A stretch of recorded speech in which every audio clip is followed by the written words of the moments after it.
hear all these parents that are around going, what are you doing with the kids? You're in our hair. Well, I'll tell you what you can do. Make some pancakes. They'll love that. So what you need your trusty old sandwich maker. Not sure why they call it a sandwich maker. You can pretty much make most things on it. Alright, we've got that warming up there. Just going to take 2 cups of plain old flour.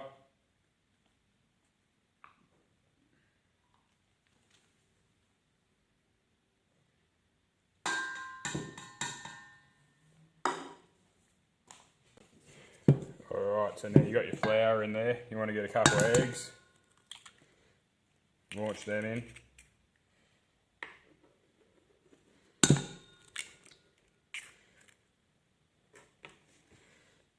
Next, what you want to be doing, get yourself a full can of lemonade. Don't particularly matter what brand it is, and you want to dump that in there too. Or I'm saying, this is a lazy man's way of making pancakes. Definitely not the right way to go about it. And stir it all up. Right.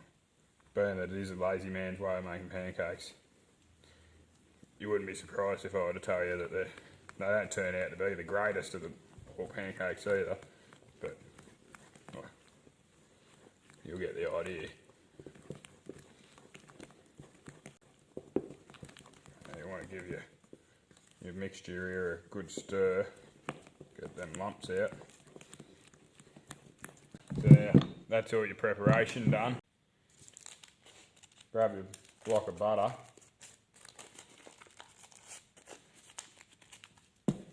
You smear a bit of that there on your sandwich cooker, and then you just want to pour a bit of this on there.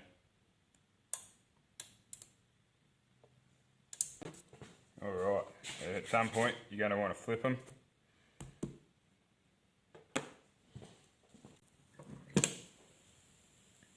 Once you flipped it, and it's sort of solidified a bit and it's holding it on, you can sort of shut the lid on the thing, give it a bit of catch up there, or brown it off at least. And there you go, 1 pancake. Might keep the crew off your back. You can just load it up with syrup like that. It might mask a bit of the fact that it's probably not that good.